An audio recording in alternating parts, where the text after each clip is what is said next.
आम छूला खा लागत है एक दुगो निकालियो ले ले बा। का भेल बाबूजी काहे ला चिचिया तारा?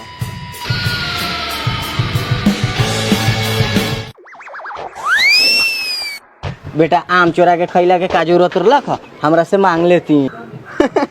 बाबूजी गलती हो गेला, एगो आमो में से दी ना। अच्छा आम खैबा खैला हट साला ये मुंह मसूर के दाल साले आम खइयन खाना मुझे बिल्कुल नहीं पता। कितना पसंद से बेटी ला आम धैले रहनी एगो चोरा के खा गेला और ऊपर से कहता ने बार दाना साला प्लास्टिक को फाड़ देले बा। अच्छा अभी खाली प्लास्टिक ना फाटल बा, कहियो धरा हमरा कमू में तोहर गर्वो फारम। बेटा के तर कोनो वैल्यू नहीं है, खाली हाय रे बेटी आ बेटा के गार मारावे।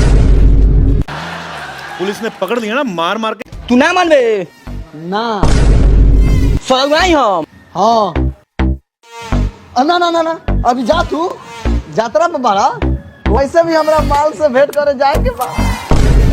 ई तो सरवा लमहर छिनार निकल गए जो सरवा जहाँ जाए के होता है हम तो अपन बेटी का नहीं चलनी।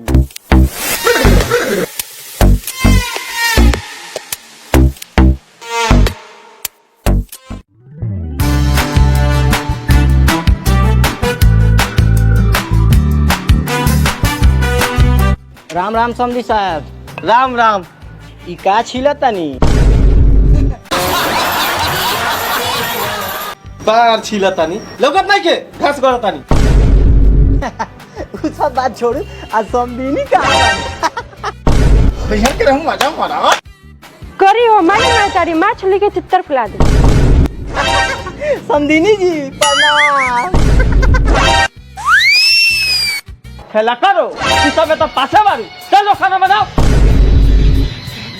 आ समझी साहब जाई दो अपना बेटी से भेंट कर।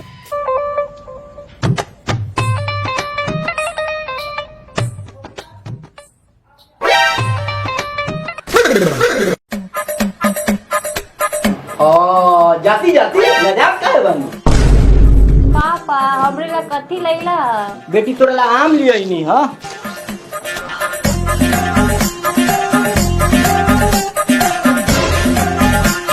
प्रणाम बाबूजी। साला क्यों घर में दामाद जी ऐसे काहे बोला तनी? बउआ जी आम खा लूं? हूं का खा लो।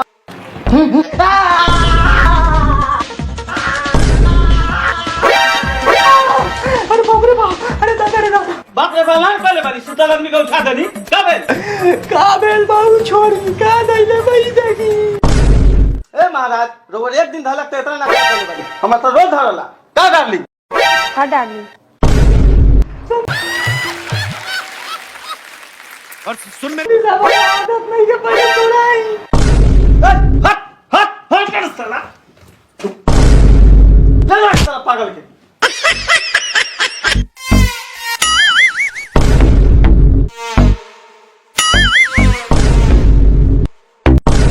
रउआ संदू बनी के छे ना रउआ सामने रउआ मेहरारू के नाक मारम तो रउआ बैठे लागी बढ़िया लगी। अरे बाप रे बाप बाप रे बाप हम अपन बेटी के सामने हम अपन इज्जत के धजिया उड़ा लेंगे। बेटी हई आम ले जा।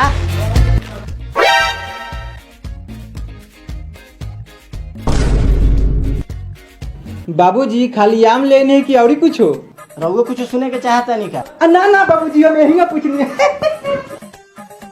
हम तो जन्नी साला एगो हम ये छिनार बनी लेकिन हमर दमोदो छिनार निकल गए। साला बिना क्लास लागा तक टंकी खाली करे के पड़ी। के बा? हम बानी। ए महाराज निकलू जल्दी ना तो पैंटे में हो जाई। ए महाराज छठ की तब लिख लो ये बिना छठ का निकल जाए। ए महाराज बात में छटका पहले हमरा के छटका दी ना तो पैंटे में हो जाई। कौन साला बाकी है तो छटपटाइल बा।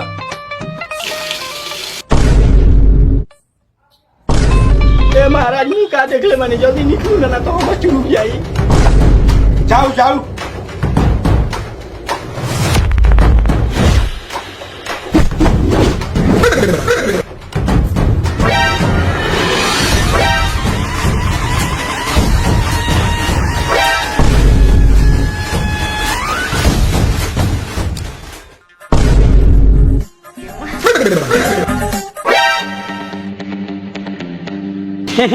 लगा तो बाबूजी ले जाएंगे नहीं है।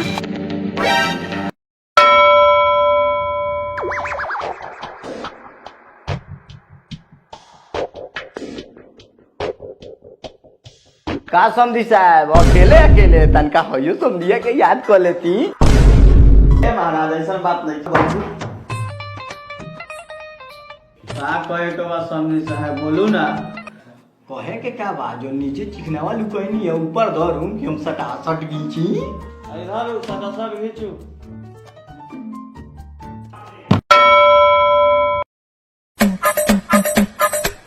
चेस आज के जाम समधिनी के नाम।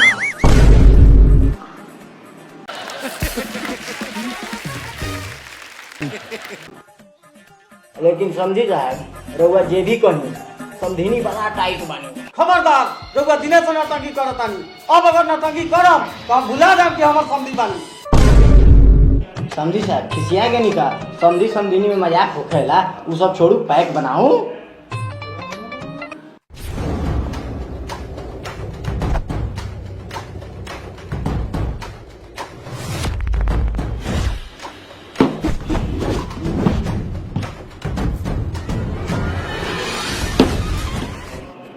समझी साहब एक बार समधिनी से भेंट कर लेती है।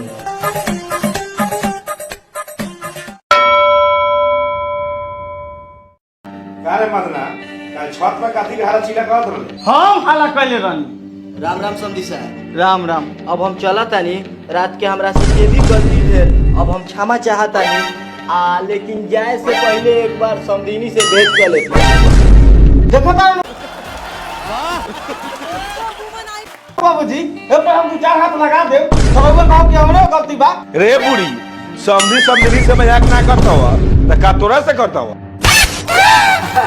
बाबूजी रे ठीक कहनी हो। साला हमरो के आंख मारता। ठीक बा बउआ एक बाद हम तो भेंट कर लेब। अभी एगो जाऊ तो हमरो किस पर जाई। ठीक बा रउआ लोग के अच्छा नहीं खेलागत तो हम जातानी। प्रणाम। समझी साहब समधिनी के आमवा खा ले। क्या ना ना ना समधिनी के आम दे देले बानी खा ले। ठीक बा।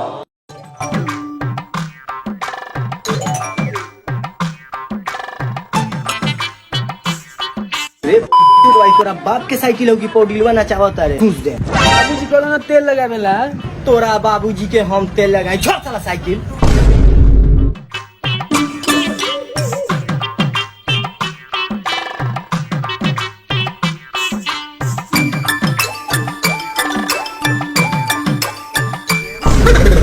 पातगुलो पे दो गिट्टू था हमरा के चुपचाप यहाँ से जाए देबे कि ना। ना पहले पातगुलो पे दो तब जाए दे। धर तोरी बहन करा के साइकिल हम पैदल चल।